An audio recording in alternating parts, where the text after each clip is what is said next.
Far to the east, over ranges and rivers, lies a single, solitary peak. The dwarves are determined to reclaim their homeland. The beauty and the attraction of The Hobbit from an animation standpoint is that there's endless variety in the amounts of creatures, you know, from the wargs through the spiders to the rabbits. You've got Gollum, who's, you know, primarily mocap based. You've got the trolls, which are a real sort of blend of two worlds, mocap and keyframe animation. This goes back to Gollum. Our experience working with Andy Serkis was just fantastic. You know, having an actor be the soul of a character just makes sense. And we've just wanted to continue that with every character that we create. And so, yeah, when it came to do the troll Shaw scenes, we can put the trolls on a motion capture stage. They're on an adjacent stage. Peter can see both of them in his camera, as can, you know, Andrew Lesney and all the camera team. So when they're framing up a shot, they're seeing the trolls who are being directed by Peter. Their motion is translated into the cameras, and everyone can see what's going on together.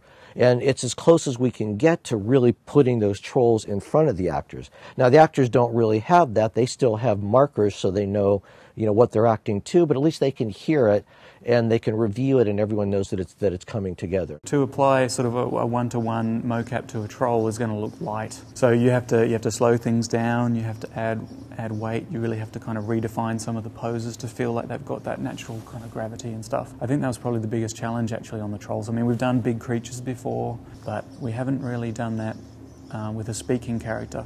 Peter was able to work with the three actors who were playing the trolls, and he was able to go to the mocap stage and walk through the scene, choreograph it in different ways, and then he was able to sit and select the mocaps that he felt kind of, you know, gave him the performance that he wanted the shots to loosely be.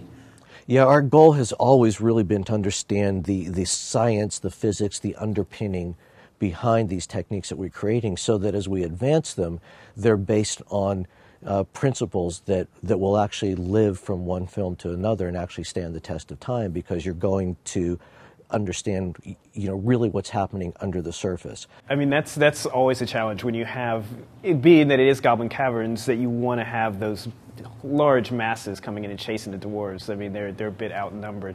So there's different challenges depending on what the shots were. When they were up close, you had to make sure your CG characters held up really well up close when they're grappling and tackling with the dwarves and with the live action plates. And then you had the wider shots where we'd have a combination of massive or animated goblins, groups of them rendering, you know, sometimes hundreds of them coming through. And then medium shots as well, where you get a combination of both. There's a lot of goblins, but there's also a lot of interaction. Making sure the highlight in the eye is just right, getting the right expression, making sure it falls across his face correctly, just all those little nuances. And then with our shaders and textures department, they're always, you know, just raising the bar with doing finer and finer detail on skin and flesh, and with the Goblin King himself, like I said, just really researching into how to make that look realistic, all the skin textures. And Home is now behind you. The world is ahead.